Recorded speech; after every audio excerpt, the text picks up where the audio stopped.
marka walaalayaal waxa weeye dadkii hore aan saaxiib ahayn ee aan ku saaxiibnay fanka aan studio wadaada jirnay aan rooso wadaada jirnay aan fisqi iyo macsiyo ku jirnay waxaan leeyahay walaalayaal ibliis baan idinku daayay ibliis waan idinka baryaa walaalayaal waayo waxa weeye maanta meeshan taaganay saaxiibo ma ahaan karnaba cidna islama hadalno oo aan qaanay oo hore ah ma jirto haddana waxaan raadiyaa ninka ilaahay ka baqayo ma saaxiibkiya Ramadaan Kariim dhammaan ba asxaabtaan hawada ku saaxiibnay ee ku xidhan channelkayga Maariya TV Allah ayaa mahad iskale oo nagu gaarsiiyay bisha barakaysanada ee Ramadaan caafimaad qab daawadayaal Sheekh Xabiib oo diray fariin ka dhan ah bisha Ramadaan hadaba fariinta ayuu diray waxa uu diray asxaabtii hore ay fanka saaxiibka ku ahaayeen daawadayaal si aad barnaamijka uga bogato waxaan ka codsanaynaa channelka subscribe noo saarto haddii aad hore noola socoteen aan ka codsanaynaa aad video-ga noo like garaysid hadaba Sheekh Xabiib oo loo garan ogyahay Sheekh Xabiib ayaa fariin ka dhan ah u diray bisha Ramadaan dhammaan fanaaniinta Soomaaliyeed kaas oo ugu baaqay inay iskaga baxaan fanka kadib muddo kooban uu ka maqnaa fanka Sheekh Xabiib hadaba Sheekh Xabiib ayaa noqday imika wadaad ka aatanna ka farabaxay fanki kaasi oo ugu diga khayrka iyo barakada inay ku soo biiraan dhammaan fanaaniinta Soomaaliyeed hadaba bartiisa Facebook qoraal uu ku qorayaa sida tan u dhigna assalaamu calaykum Soomaali Maxamed Allah ayaa mahad iskale bisha oo caafimaad qab nagu gaarsiiyay bishii khayrka badneed ee Ramadaan waxaan ka fariin uga dirayaa dhammaan fanaaniinta Soomaaliyeed walaalayaal muxshigaas kaga soo baxa haddii aad ka soo bixi weydaan walaalayaal naga daayay bisha barakaysan ee Ramadaan Allah ayaa mahad iskale hadaba fanaanka Sheekh Xabiib ayaa muuqaal uu kaga hadlayay uuna yeedhiyay khayrka dhammaan fanaaniintii hore waana kan nala daawadayaal ta'ala wa barakaatu aad iyo aad baan idin salaamay dhammaan ummadda muslimiinta meel walba joogtaan waxaan live ka ahay magaalada Jigjiga caasimadda dowladda deegaanka Soomaalida ilaahay baa mahad leh ilaahay soo gaarsiiyay maanta waliba dhamaada oo waqtigeedii dambe la gaaray oo salaada markaan sugayno alxamdulillah ilaahay baa mahad leh walaalayaal ilaahay way u sugnaatay mahadan waayo anagoo doona uumay baa waxaan raali ka nahnay in aan dhibkii iyo dhibaatadii aan bulshada u haynay iyo meeshaan dadkii mutaqaanaa dhibaynay inaan ilaahay dartiisa uga leexano alxamdulillah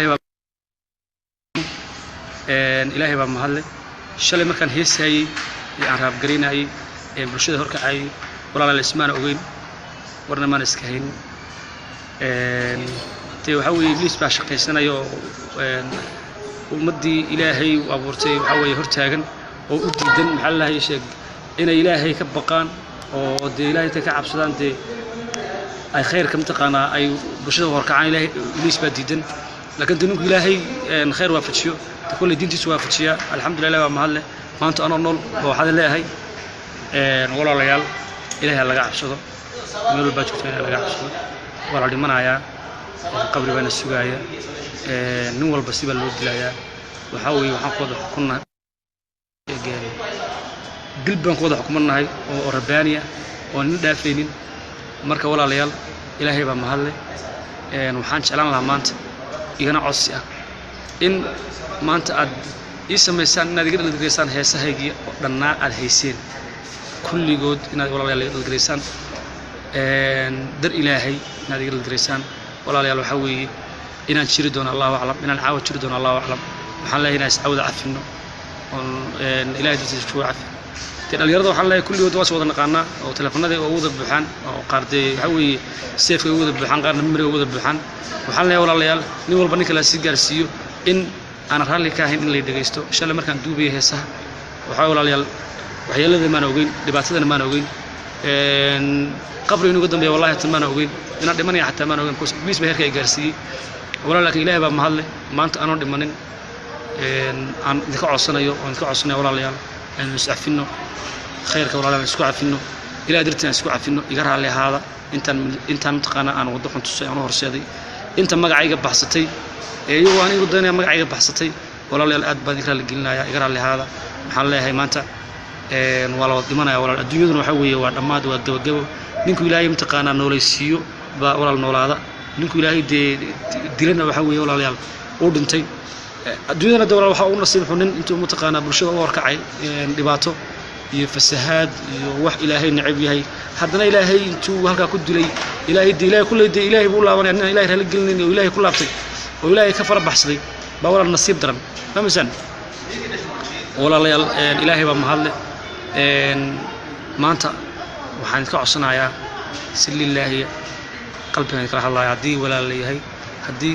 ummad muslimiina aynu nahnay haddii aynu iscaawin lahayn haddii janaaso la isku tukan lahaa walaalayaal waxaa ilaahay baa idinku dhaarishay heesahayga hala liidgareeyo nin walbo heesteeda haya ha liidgareeyo hana liidgareeyo walaalayaal haddaan intaqaana aan sii noolaado walaal waxaa weeye waxaan diyaar waa inaan khayr ka shaqeeyo waxaan diyaar u ahay inaan ilaahay aan ka baqo oo ilaahay waan ka baqayaa maanta halka ma soo fadhiisana haddaan ilaahay ka cabsanayn waxa weeye ilaahay baan isku dhiibay ilaahay iyo anigana dhex taallaa walaal waxaan intaqaana ilaahay ka galay marka walaalayaalow idinku igu taageera inaad waxyaala liidgaraysaan aniga hal hees oo intaqaana hadda aan gacan ku haya ma jirto hal hees oo intaqaana qof haya aan garanaya ma jirto hees ma dhegeysto hadda har sano bar hadda muddo 8 bilood hees ma dhegeysan waxa weeye quraanka ma dhageystaa waxa weeye halka aan intaqaana ilaahay uu ka baryaa marka walaalayaal sidaas sameeya teeda kale maanta waxaa ii marti ah niman walaalahaya oo aan dar ilaahay ku walaalownay dar ilaahay aan ku walaalownay waxa weeye walaal adduunku waxa weeye waa khiyaali waa been waa sheeko waxa weeye waa naar baan loo samaystay marka walaalayaal waxa weeye dadkii hore aan saaxiib ahayn ee aan ku saaxiibnay fanka aan stuudiyaha wadaadi jirnay ee aan aroosyo wadaadi jirnay ee aan fisqi iyo macsiyo ku wada jirnay waxaan leeyahay walaalayaal ibliis baan idinku daayay ibliis waan idinka baryaa walaalayaal waayo waxa weeye maanta meeshaan taaganahay saaxiibo ma ahaan karnaba cidna islama hadalno oo aan qaanay oo hore ah ma jirto haddana waxaan raadiyaa ninka ilaahay ka baqayo ma saaxiibkiya de kulay de waxa weeye waxaan ka hadalnaa oo khayr maan ka hadalnaa maanta waxa weeye daawada oo noogu daawada waxa weeye fisqi noogu daawada idmaliin باقينا معنا إلهي نوحنونيو وإلهي دلنا هذا هنونيو وإبليس كهاي وإلهي كريبا بكوس أمد مسلم هاي وحوي تي شقدي رسولك وكتجي دحالكي بنا نقولنا دحالني والحمد لله إلهي بنا نقص جي مانتا أنت أنا نفسنا نوحان ديارنا إن الله أكبر لا إله إلا الله محمد رسول الله إن أكون شقينا أنا غير ميرو بيتشو أنا وتشغنو إن وحيد قفلت كشرة عن كره هذا الله مركور عليه وحنا الله هاي يعني هانتي ده هساي هالجريو ولكن ديقس هيسيس هالجريو بحوي خالدنا بحوي أصلاً الله الجريو كله إلا على شو هيسيس إلا بعد يلاني وروي فنان ولكن إلا على قصو بحوي إلهي بهالكاسية إلهي بكرسي إلهي بكرسي صاحبه ونوره ويماضي وهيسيان كل جود وحي فنانها ناقة هرت الله هذا ناقة وحوي وبشيء ضامة لكن ninka ragga ah ilaahay ninka ka dhigay ee soo dab isku ogol inuu isgubo oo la gubo u ogol walaal waxaan leeyahay walaal shalay hadaan qaldaneen maanta waan saxsanaa anagu walaal waxaan leeyahay ilaahay idin qabto walaal waxaan leeyahay hebel ma dhahayo anigu maanta alcada hal mar noo dhacayso walaal waxa noogu dhacaysa amri ilaahay noogu dhacaysa nin walba meeshuu taagan yahay u dhacaysa hadii la kala horeyn la waxba halay alcada dhacaysa waxa weeye waxa ku hoos jirta walaal in la tukado iskama dhacayso walaal amri ilaahay ku dhacaysa walaal waa in la tukado walaal waxa weeye walaalayaal inaga noo soo baxday inaga abaal ku nacay inna soo baxay walaal muddo kuma noolaan karno habeenka waa artay walaal laba bax xaafadaha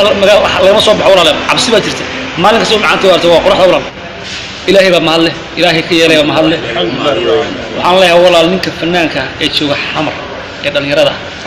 intuu lacag ka helay waan ognahay fanka kuwa imika soo galay walaal kuwa soo galay dhalinyarada oo xawaar ku soo ma laha وصو حوارينا يوصو حوارينا جبي كدعان ولا لا جبي أنا أرجني جبي قاد بحيه هو عقاب إلهي متشعلا ومن حريصني أروح الناس سكره أباركم مقاو وساو تجيسا مركب حاول وحوي أنت المساج تجي هاي كل جنب بدل بنكو كمان كل جنب كل دراب إلهي ماشي كل اللي قاعد كحضر أيدي شيء برتة مرنا أما قرح كل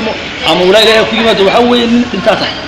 وحوي ولا كهر يوم مركون على وحوي سالو تريو بلو تريا مركان واحد يقتكنا ولا ليال صلاة مقبل تكذو تنعشان وقلا جارسيات تكذو waad ku mahadsan tahay daawashada aad daawatay muuqaalkan daawade haddii ay tahay markii kuugu horeysay ee aad soo booqato janaalkan waxaan si xushmad leh kaaga codsanayaa walaal inaad janaalka subscribe aad saarto furatana gambaleelka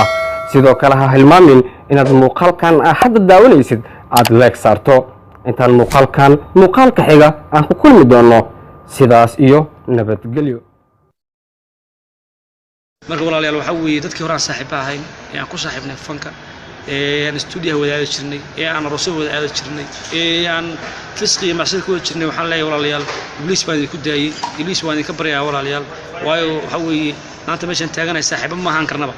cidna islama hadalno oo aan qaanay oo hore ah ma jirto haddana waxaan raadiyaa ninkii ilaahay ka baqayo ma saaxiibkiya kulanti wacan daawadayaasha ku xiran janalkan Shabalala Tube ku soo dhawaada mar kale iyo muuqaal cusub daawade haddii ay tahay markii kuugu horeysay ee aad soo booqato janalkan waxaan si xushmad leh kaaga codsanayaa inaad janalka subscribe aad saarato